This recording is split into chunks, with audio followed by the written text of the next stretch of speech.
Angel Reese was like, she was giving me flashbacks, okay? I kept getting nightmares from last year, 2024 WNBA season, towards the end of the regular season, when Angel Reese had that hairline injury, fracture injury, whatever, to her wrist, okay? And she actually had to go to surgery, and it prematurely ended her career that season. She had to sit out for the rest of the remaining season, okay?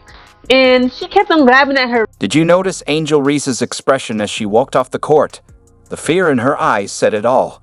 She clutched the same wrist that ended her season last year, and in that moment, it was clear. This wasn't just physical pain. Sitting on the bench, she wasn't just hurting. She was staring down the possibility of history repeating itself. Last time, this nightmare led to surgery. Now, with the WNBA season just weeks away, it's happening again. The timing couldn't be worse, just as women's basketball is finally getting the recognition it deserves. This isn't just a setback for one player. It's sending shockwaves through the entire league. Go to surgery, and it prematurely ended her career that season. She had to sit out for the rest of the remaining season, okay? And she kept on grabbing at her wrist, and you could tell that she was in pain. Last season, what seemed like a minor wrist issue turned out to be a serious hairline fracture, forcing her into surgery and cutting short her promising rookie year. The timing couldn't have been worse. And now, did you catch those early moments in the Unrivaled League game? The camera zoomed in on Angel Reese, her face etched with pain as she clutched her wrist in the first quarter. Every movement made her wince, yet she fought through, still attempting layups despite the visible discomfort. It felt like deja vu, a devastating injury unfolding all over again, right before our eyes. Angel Reese, after injuring her wrist last season, getting surgery on her injured wrist, has now injured her wrist again and looked in severe pain in the Rose win in Unrivaled. In those opening minutes, you could see her making subtle adjustments, grimacing after contact, altering her shooting form, and instinctively guarding her wrist while still pushing herself to compete at the highest level. Her body language said it all. Something was seriously wrong. I'm grabbing at her wrist, and you could tell that she was in pain. She was doing this in the first quarter of tonight's Unrivaled League game. She was still moving and grooving, trying to make some layups. Again, she was doing her layups, okay? She had energy like the Energizer Bunny. Again, it was very apparent that she was in pain due to her wrist. The most frustrating part? When Reese first suffered this injury last season, some critics had the audacity to accuse her of faking it. They questioned her toughness, her commitment, only for medical tests to later confirm she had a legitimate hairline fracture requiring surgery. Now, as she pushes through the pain once again, her resilience speaks volumes. And those same critics? They're likely watching in silence as their doubts are proven wrong in the most painful way possible. She had got sat down, but I believe in the second to third quarter she came back and was playing some more, and then finally after that, she just decided to rest for the rest of the game. The breaking point came in the third quarter. After pushing through the pain for as long as she could, Reese was finally forced to acknowledge defeat. For a competitor with a relentless drive, that decision wasn't made lightly. It wasn't just about discomfort. It was a clear sign of the injury's severity.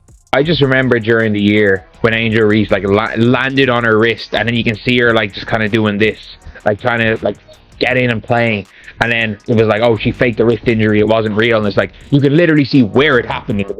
The moment Reese sat on the bench, the emotional toll was clear, fighting back tears, shifting between anger and despair.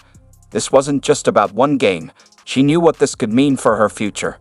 Even more concerning, this is the same wrist that already required surgery. A re-injury suggests a recurring issue rather than a random setback. Medical experts know these cases take longer to heal and can lead to long-term career challenges. There literally was footage of her on the bench holding her wrist in pain and looking almost angry.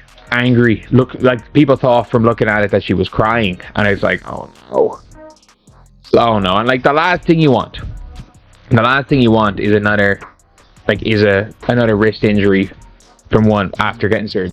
Team Rose crushed Team Vinyl 74-46, but have you noticed how this blowout victory is barely making headlines? All attention was on the sidelines, where medical concerns loomed large. Despite one of the most lopsided games of the season, nobody seemed to care. That's the bizarre reality when your star player is in distress. The Rose have been doing very well. Team Rose put on a clinic, shooting 44.8% from the field and 47.4% from three. Meanwhile, Team Vinyl collapsed, missing all 13 three-point attempts and shooting just 31.6% overall. Normally, failing to crack 50 points would be the story, but not tonight. Okay, field goals made. So Team Vinyl, guys, they were 18 for 57, whereas Team Rose were 30 for 67. And then for three-pointers, this is really bad. Okay, Team Vinyl, again, they got some good pieces. They got Ray Burrell. They got, what's the girl name? What's the little girl name? Don't tell me. They got Aaliyah Boston, okay? They were horrible, okay, at shooting if you just look at the score. So for three-pointers, they were 0 for 13.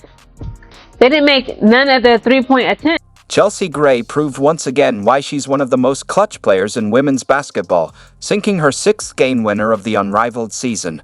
Her elite point guard play was highlight-worthy, backed by Team Rose's dominance on the boards. Grabbing 41 rebounds to Vinyl's 38, it was a complete performance, showcasing their clear superiority. Brittany Sykes and Chelsea Gray, they really made a huge difference and impact in this game again, guys. This is Chelsea Gray's sixth time hitting the game-winning shot in this current Unrivaled League season. Again, it was an amazing game, an exciting game. Shout out to everybody, okay, that was out there moving and grooving on Team Rose. But did you notice the bench as the score gap grew? The usual energy faded. No high fives, no excited chatter, no celebrations, even after Chelsea's incredible plays. The mood shifted from competitive intensity to something eerily quiet, like a hospital waiting room. It felt like the arena itself had gone cold. Sorry, the Vinyl stink. Vinyl stink. They're so bad. Like, even with or without Enrique, like, I predicted them to be my freaking winners. They were my predicted winners. The cameras kept cutting away from the game, capturing Team Rose's tense bench. Coaches huddled, teammates exchanged worried glances, and medical staff moved quickly. Despite a 30-point lead, the energy was gone. What should have been a celebration felt subdued. Players kept looking toward their injured teammate, struggling to focus. Post-game talk wasn't about the win. It was about the uncertainty surrounding her condition. Season's 2 months away. If it ends up being another injury, maybe not one that requires surgery, but another serious wrist injury, you're looking now at, I don't know, going into, say, May, June, for her to come back. And sorry, that first game of the season becomes significantly less relevant if Angel Reese is not. Behind the worried faces on Team Rose's bench lies a harsh reality about women's basketball that few discuss. Female athletes face fundamentally different injury risks than their male counterparts. And with the WNBA season fast approaching, May 16th to be exact, Angel Reese's situation forces us to confront an uncomfortable truth. The relentless grind of year-round basketball may be breaking down these athletes' bodies before their careers even truly begin. Again, to see any player getting injured. And look, and I get it. There are horrible people everywhere that probably want to watch Angel Reese getting hurt or see her like in agony on the bench and claim it's a faked injury, and I don't know some of the mad stuff. The Unrivaled League helps WNBA players stay sharp and visible in the off-season. On the surface, it's a win-win, but the reality is harsher. Players aren't just competing for fun. They need the income and exposure. For someone like Angel Reese, turning down games could mean losing both, impacting her career. When staying relevant is everything, sitting out isn't really a choice. Angel is all right. Again, the WNBA season, the tip-off, guys, put it in your calendar, is May 16th, okay? I get out of here, okay? I will be skilled bridging out of the military May 19th, okay? We got a lot of things to do come May. We cannot afford to have Angel Reese sitting out in this upcoming season due to another injury. I'm all for Unrivaled League. I've enjoyed it thus far. Again, Brianna Stewart and Nafisa Collier, shout out to them for giving us this league.